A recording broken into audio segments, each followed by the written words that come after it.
Hello everyone, my name is Rajneesh. Welcome to today's lecture.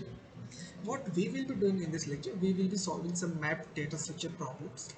Like whatever problems we are going to solve in this particular tutorial that is based on map data structure. Firstly, we will see some basic problems like 1 to 2 basic problems. Then in the next upcoming lectures, we will be solving medium and hard problem based on map data structure. In the last lecture, we have discussed what is map and few functions of the maps, like how we can find the size of map, how we can insert elements into the map, how we can traverse the map, and many more functions. So let us begin our first problem. Before solving our first problem, I'll highly recommend you to watch my previous lecture where I have discussed what is map and those functionalities of the maps. But if you know what is map and you are familiar with the theory of map, so you can watch this video. Okay, let me show you the problem.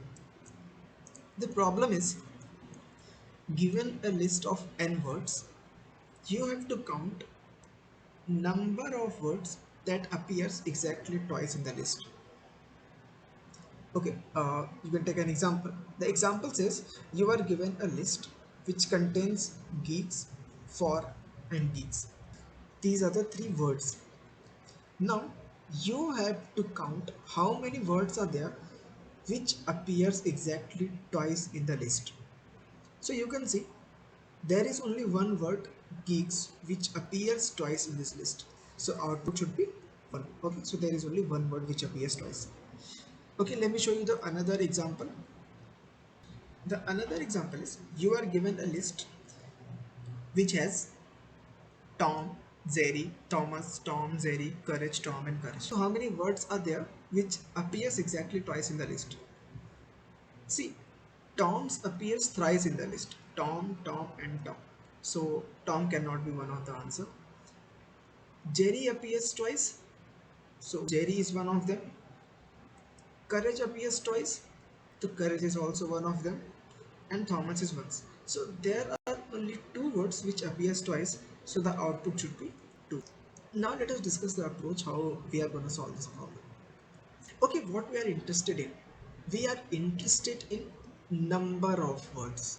Our output should be an integer and it is going to be an integer always. We will be giving a list जिसमें बहुत सारे words होने वाले and we have to count how many words are there which appears exactly twice in that particular list. तो सबसे पहले क्या करेंगे, we'll create a map. Let us say map का नाम MP रखेंगे. Map में क्या क्या होने वाला है? सबसे पहले जो हमको दिया होगा वो strings है ना, words are nothing but strings. और उनके करस्पॉन्डिंग हमको एक इंटीजर स्टोर करना पड़ेगा. इंटीजर क्यों स्टोर करेंगे? क्योंकि एक वर्ड कितनी बार आ रहा है हम उसके करस्पॉन्डिंग एक एक वैल्यू को स्टोर करते जाएंगे. अभी मैं एग्जांपल को पहले फर्स्ट एग्जांपल को सॉल्व करके दिखाऊंगा कि इस लॉजिक से कैसे सॉल्व हो. से तुमने गीक्स को सबसे पहले एमपी के अंदर स्टोर किया, ठीक है, तो क्या हो जाएगा, तुम इंसर्ट फंक्शन भी यूज़ कर सकते हो या तो डायरेक्ट तुम गीक्स के करस्पॉन्डिंग एक वैल्यू स्टोर कर दो. ठीक है, तो तुमने आया, तुम गीक्स के सबसे पहले आओगे तो you will say okay it is 1. जब तुम दूसरी बार मैप में एक फॉर को इंसर्ट करोगे तो तुम्हारी वैल्यू क्या हो जाएगी, फॉर के करस्पॉन्डिंग दैट विल बी 1. लेकिन जब तुम थर्ड टाइम इंसर्ट करने आओगे तो यू विल सी गीक्स पहले से ही इसके अंदर है और मैं क्या चाहता हूँ कि इसकी वैल्यू को रिप्लेस ना करो, इसकी वैल्यू को तुम एक से बढ़ा दो. यानी कि पहले एक थी तो अभी अगर तुम्हारे पास वो की एग्जिस्ट करती है पहले से ही तो तुम उसको +1 कर दो तो ये एग्जैक्टली क्या हो जाएगा, ये 2 हो जाएगा. ओके, तो ये अभी तक हमने क्या किया, हमने मैप में जो लिस्ट दिया था उसको इंसर्ट कर दिया. ना अब बारी आती है काउंट करने की. ठीक है, काउंट कैसे करोगे? काउंट करने के लिए तो मैप को ट्रेवर्स करना है. मैप को हमको स्टार्टिंग से लेकर मैप के एंड तक ट्रेवर्स करना है. ठीक है, अभी ट्रेवर्स करते टाइम हम लोग हर एक पेयर यानी कि ऐसे बात करें ना कि के करस्पॉन्डिंग 2 है, फॉर के करस्पॉन्डिंग 1 है, ऐसे पेयर की बात करें तो हर एक पेयर के करस्पॉन्डिंग जो दूसरी वैल्यू है ना, दूसरी वैल्यू यानी कि इन पेयर में जो सेकेंड वैल्यू है वो वैल्यू हमारी इंटीजर होने वाली है और वो पर्टिकुलर इंटीजर में हम लोग ज़्यादा इंटरेस्टेड है. अगर वो इंटीजर की वैल्यू 2 है तो हमारे पास पहले से एक वेरिएबल होगा काउंट जिसकी वैल्यू हम लोग स्टार्टिंग में 0 सेट करके रखे होंगे और जब भी हमें किसी भी पेयर का वैल्यू 2 मिल जाता है तो हम लोग इस काउंट को 1 से बढ़ा देंगे, है ना, इस काउंट की वैल्यू 1 से बढ़ा दी जाएगी और लास्ट में कुछ करना नहीं, लास्ट में फिर हमको काउंट को रिटर्न करना है ना. आई थिंक अभी ये क्लियर है. So let's go and code it. सबसे पहले क्या करेंगे, एक वेरिएबल बना लो जिसमें हमारे नंबर ऑफ वर्ड्स होंगे जो दो दो बार रिपीट हो रहे हैं, उनको हम लोग जीरो से स्टार्ट कर देंगे। लेटेस्ट से अभी हमारे पास कोई भी ऐसा वर्ड नहीं है जो कि दो बार रिपीट हो रहा है, ठीक है। तो सबसे पहला हमारा जो काम होगा, हम क्या करेंगे, हम लोग इंसर्ट करेंगे लिस्ट को, कहाँ पे, मैप में, ठीक है। तो मैप पहले बना लेते हैं। मैप बनाने के लिए मैप कीवर्ड लिखना होता है, फिर की का डेटा टाइप यानी कि हमारा जो की है वो स्ट्रिंग है, और उसके करस्पॉन्डिंग जो वैल्यू होने वाली वो इंटीजर है, और मैप का नाम हमने एम्प्टी दे रखा है।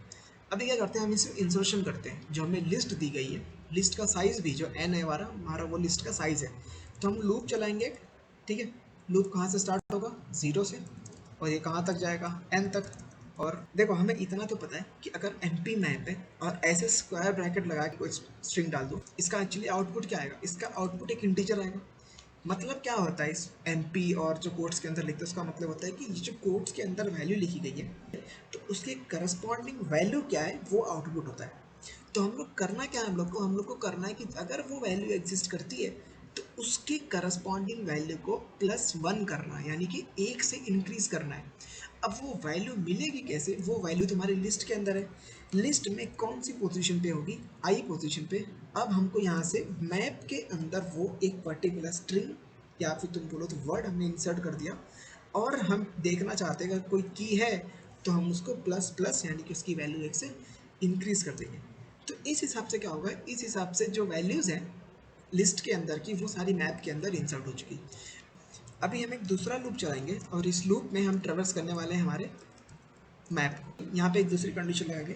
कंडीशन में क्या लिखेंगे कि जो हमारा पेयर है, ठीक है, पेयर की अगर सेकेंड वैल्यू अगर ये 2 है तो हम हमारे काउंट को एक से बढ़ा देंगे। लेकिन काउंट हमने यहाँ पे क्या रखा हुआ है, 0, ठीक है। तो जब कभी भी पेयर की सेकेंड वैल्यू तुम्हें 2 मिलेगी तो काउंट की वैल्यू एक से बढ़ जाएगी, ठीक है। सिर्फ 2 पे ही हमें काउंट की वैल्यू को बढ़ाना है, और लास्ट में हम लोग इस काउंट को रिटर्न कर देंगे जो कि कंटेन करता है कि कितने वर्ड्स हैं जो कि 2 बार आ रहे हैं, ठीक है। तो पहले कंपाइल कर लेते हैं, देखते हैं सैम्पल टेस्ट केसेस पास हो रहे हैं कि नहीं। ओके, तो कंपाइलेशन कंप्लीटेड और पहला टेस्ट केस तो पास हो गया। अभी करते हैं इसको सबमिट करते हैं, लेट्स सी क्या होता है। ओके, सो 215 टेस्ट केसेस हैं यहाँ पे।